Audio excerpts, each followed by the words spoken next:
समाचार न्यूज। साथियों नमस्कार, स्वागत है आपका हमारे चैनल जिला टॉप न्यूज में। मैं सुरेश कुमार, आप देख रहे हैं जनपद सुल्तानपुर के द्वारिकागंज पुलिस चौकी के सामने संत गाडगे नगर में आज दी बुद्धिस्ट सोसाइटी ऑफ इंडिया की तरफ से वर्षावास कार्यक्रम का समापन समारोह मनाया गया बड़े पैमाने के साथ। आगे देखें पूरी कवरेज विस्तार से।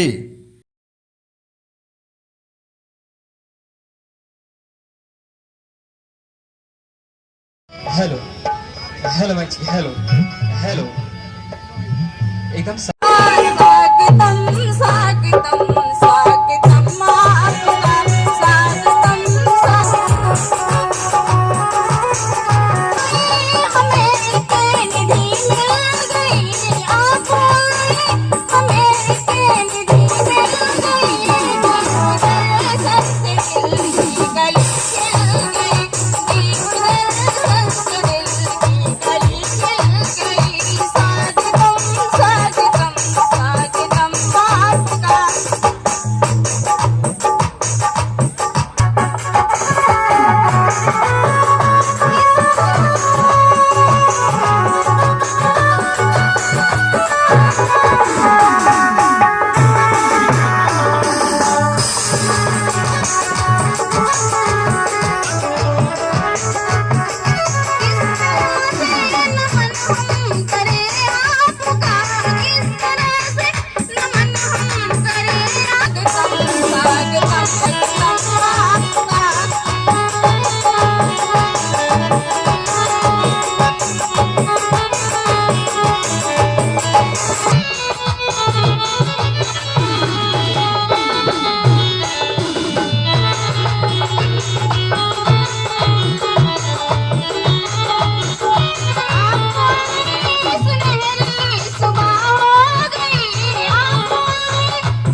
इसी कड़ी में हमारे बीच में अध्यक्ष भारतीय बौद्ध महासभा मध्यांचल परमात्मा परम सम्मानित आदरणीय श्याम बहादुर बौद्ध जी है। मैं आपसे भी निवेदन करता हूं कि आप दीप प्रज्वलित करने का कष्ट करें। इसी कड़ी में हमारे बीच में परमात्मा परम सम्मानित अध्यक्ष पूर्वांचल आदरणीय निर्भय जयसल साहब हैं। आदरणीय आप भी दीप प्रज्वलित करने का कष्ट करें। इसी कड़ी में हमारे बीच में जे.आर. विश्वकर्मा साहब वरिष्ठ एडवोकेट दीवानी न्यायालय, आपसे भी अनुरोध है कि आप भी दीप प्रज्वलित करें। इसी कड़ी में अशोक सावंत जी हमारे बीच में डी.आर. बौद्ध साहब, रवि भैया संत तिंग पूज्याम श्रीपाद सरोरु है ध्रुवंगम मधुरंगरं शील राशिं सुवाननं वयं वंदामहे वंदं। आपके पवित्र चित्र पर माल्यार्पण करते हुए बस दिखाई दे आदरणीय आज के चीफ गेस्ट आदरणीय प्रदेश अध्यक्ष जी, आदरणीय जिला अध्यक्ष जी और दी बुद्धिस्ट सोसाइटी ऑफ इंडिया के सम्मानित जिला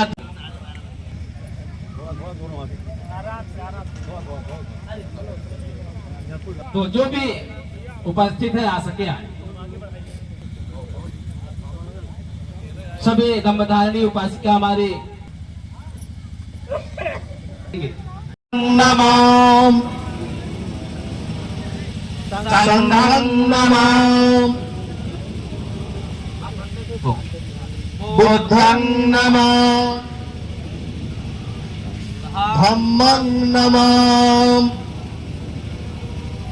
संघं नमो आयुष्यबन्धामि वन्ते दाते कतं शापं अपराधं खातु मे वन्ते द्वितीयंपि लोकास्बन्धामि वन्ते दाते कतं शापं अपराधं खातु मे वन्ते तृतीयंपि लोकास्बन्धामि वन्ते भारते कतं शापं अपराधं खातु मे वन्ते आम वन्ते ओकाश अहं वन्ते त्रिशूलेन सह पंचशीलं धम्मं याजामि अनुग्रहं कृत्वा शीलं देतु मे वन्ते द्वितीयंपि ओकाश अहं वन्ते त्रिशूलेन सह पंचशीलं धम्मं याजामि अनुग्रहं कृत्वा शीलं देतु मे वन्ते तृतीयंपि ओकाश अहं वन्ते त्रिशूलेन सह पंचशीलं धम्मं याजामि अनुग्रहं कृत्वा शीलं देतु मे वन्ते तस्सा भगवतो अरहतो सम्मा सम्बुद्धस्स नमो तस्सा भगवतो अरहतो सम्मा सम्बुद्धस्स नमो तस्सा भगवतो अरहतो सम्मा सम्बुद्धस्स नमो तस्सा भगवतो अरहतो सम्मा सम्बुद्धस्स बुद्धं शरणं गच्छामि बुद्धं शरणं गच्छामि धम्मं शरणं गच्छामि धम्मं शरणं गच्छामि संघं शरणं गच्छामि संघं शरणं गच्छामि द्वितीयंपि बुद्धं शरणं गच्छामि द्वितीयंपि बुद्धं शरणं गच्छामि द्वितीयंपि धम्मं शरणं द्वितीयंपि गच्छामि धम्मं शरणं गच्छामि द्वितीयंपि संघं शरणं गच्छामि द्वितीयंपि संघं शरणं गच्छामि तृतीयंपि बुद्धं शरणं गच्छामि तृतीयंपि बुद्धं शरणं गच्छामि तृतीयंपि धम्मं शरणं गच्छामि तृतीयंपि धम्मं शरणं गच्छामि तृतीयंपि संघं शरणं गच्छामि तृतीयंपि संघं शरणं गच्छामि गमनं सम्पन्नं आम वन्दे इसलिए मैं ऐसा कर रहा हूँ जो मानते हैं कि मेरे अपने स्वयं की बुद्धि नहीं है, मैं किसी के द्वारा पहुंच करके उसके बाद में फिर अपना काम प्रारंभ करूंगा, वह सभी तथा वो वर्तमान के बुद्ध नहीं है। बुद्ध हमारे बीच के वही वर्तमान के बुद्ध है जिनके अंदर उनका अपना कॉन्फिडेंस है कि मैं जैसा करता हूं वैसा होता है, जैसा मैं बोलता हूं वैसा करता हूं। जब तक हमारे अंदर ऐसा समावेश नहीं होगा तब तक हम वर्तमान के बुद्ध नहीं बन पाएंगे। बुद्ध का मतलब अप दीपो धो भव, अर्थात अपना दीपक स्वयं बनो, ना कि ये मानकर चलो कि बुद्ध ने ऐसा कहा है, बाबा साहब ने ऐसा कहा है, फला ने ऐसा कहा है, फला ने ऐसा कहा है। हमारे अंदर स्वयं वो जागृति होनी चाहिए। हमको स्वयं अपना जो है दीपक बनना है। जो लोग अपना दीपक बने वही हमारे आज के वर्तमान के बुद्ध हैं। मैं उनको वंदन करता हूँ। एक कहानी के साथ मैं अपनी बात पर प्रारंभ करूंगा। एक बार की बात है कि एक महाशय मर करके और यमराज के यहाँ पहुंचे।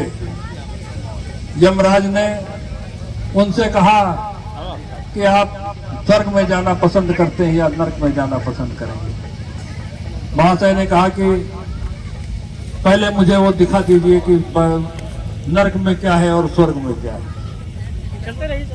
उनके गण नरक को लेकर के गए।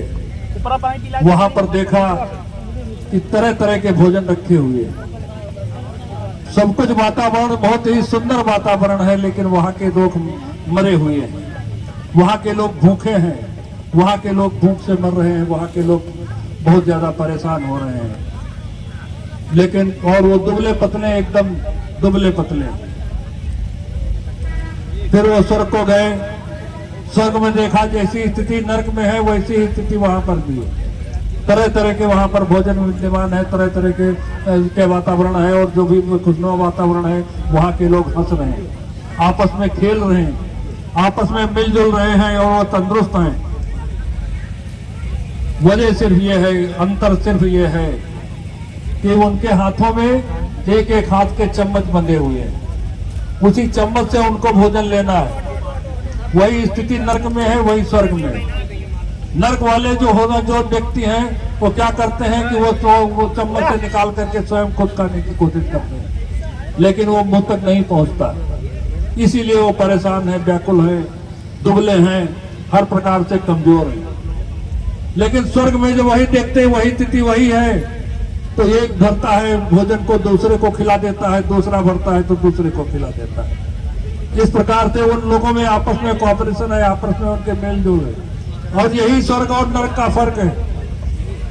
नरक और स्वर्ग कुछ और नहीं है, जहां पर हम दो लोग एक साथ रहते हैं, संघ का बल हमारे साथ होता है। बुद्ध ने इसी को संघ से हम लोगों को जो रत्न दिए उन्होंने संघ का रत्न दिया। बाबा साहब ने भी यही बात हम लोगों से बताई, संगठित रहो। हम संगठन को नहीं समझ पा रहे हैं। बाबा साहब ने एक संस्था बनाई थी और उन्होंने कहा था कि हमें दूसरी संस्थाएं बनाने की जरूरत नहीं है। आज हमारे बीच में कितनी संस्थाएं बनी हुई। आज हमारे बीच में जो देखो वो हर तरह से वही वो कुकुर मुत्ते की तरह से जो भी वो बना घूम रहा है। मैं यहाँ का राष्ट्रीय अध्यक्ष हूँ और यही वजह है कि हम सब लोगों के बिछड़ने की वजह है कि हम सब लोगों ने नाना प्रकार के संगठन, वो भी हम बुद्ध का दम्भ भरते हैं, बौद्ध का की बात करते हैं, कहते हैं नमो बुद्धाय जय भीम। मैं भीम का समर्थक हूँ, बड़े जोर से हाथ उठाकर कहता हूँ बाबा तेरा मिशन अधूरा, हम सब मिलकर करेंगे पूरा। लेकिन अंततोगत होता क्या है, हमने जातीय संगठन बना रखे हैं और जातीय संगठनों जब तक हम जातियों में बंधे हुए हैं तब तक हम बुद्ध कैसे हुए। कहने के लिए नमो बुद्धाय जय भीम चाहे जितना भी क्यों न कर लें, लेकिन बुद्ध का तो हमें अंश भी नहीं पहुंचा हमारे अंदर। बाबा साहब हमारे अंदर जरा भी मौजूद नहीं है जब तक हमने जाति का तमगा लगा रखा अपने मस्तक पर कि मैं फला जाति का हूं, मैं जाति। इसलिए सबसे जरूरत है कि हम बाबा साहब को कहते हैं कि हम बाबा साहब को मानते हैं, लेकिन बाबा साहब की नहीं मानते। बाबा साहब की मूर्ति देख करके मस्तक झुका देते हैं, नमो बुद्धाय करते हैं, जय भीम बड़े शान से करते हैं, बड़े गर्व से करते हैं। लेकिन जब कभी जातियां तोड़ने की बात आती है तो जातियों में पिछड़ जाते हैं। हमेशा वही अपनी जाति का दम्भ लेकर के अपने जातियों के संगठन में ही घुस जाते हैं और अपने जाति का ही बढ़ावा करते हैं और जाति के ही लोगों को ढूंढ ढूंढ करके उन्हें ही हम अपना जो है मित्र बनाते हैं। साथियों, यही हमारी कमजोरी है। जब तक हम इस बंधन से नहीं मुक्त होंगे, जब तक हम इन जातियों से बंधे रहेंगे, तब तक यह बात निश्चित है हम आगे नहीं बढ़ पाएंगे। हमारे विपक्षियों को देखिए, वो जातियों में तो बटे हुए हैं, लेकिन मन से वो बटे हुए नहीं हैं। उनके बीच में कोई जातीय संगठन नहीं दिखाई पड़ता है। जातीय संगठन हम लोगों में दिखाई पड़ता है, जो हम लोग उन लोगों को कोसते जरूर हैं कि 6000 जातियों में हमको बांटा गया, 6000 जातियों में हम बटे हुए हैं, इसलिए हम कमजोर हैं, लेकिन हमने अपने आप को स्वयं को ही बांट रखा है। आज हम उन्हीं जातियों में बंधे हुए हैं। जातीय संगठन, तरह तरह के जातीय संगठन, और बड़े गर्व से कहते हैं मैंने जातीय संगठन बनाया। साथियों, जब तक हम जातियों में बंधे रहेंगे, जब तक हम इस बात को मानते रहेंगे कि जो पीछे से होता चलाया जातियां तो पीछे, हम जो पीछे की चीजें छोड़ रहे हैं, तो इन जातियों को क्यों पकड़े हुए हैं? हमें इन सबसे निकलना होगा। जातीय बंधन से हमारे सभी लोग बंधु हैं, हमारे सभी लोग भाई हैं। हमारा भी जितना भी कमेरा वर्ग है, वो सारे का सारा कमेरा वर्ग एक है। और जब तक हम इसको नहीं मानेंगे, इसको नहीं समझ पाएंगे, हम लोग एक नहीं हो पाएंगे, तब तक हम किसी से भी मुकाबला नहीं कर सकते। अगर हमें मुकाबला करना है तो हमें सबसे पहले जातियों को तोड़ना होगा। जब तक हम जातियों में बटे रहेंगे, विभाजित रहेंगे, तो वही नर्क वाली स्थिति है कि हम चाहते हैं कि नहीं, हम ही उसके संगठन के अगुआ बने रहें, हमारा ही नाम हो, मैं ही जो है उस सम्मान से आगे बैठाया जाऊं, हर जगह पर मुझे ही मिले, मुझे ही मिले, मुझे ही मिले, हर चीज में हम केवल अपने अपने में लगे रहते हैं।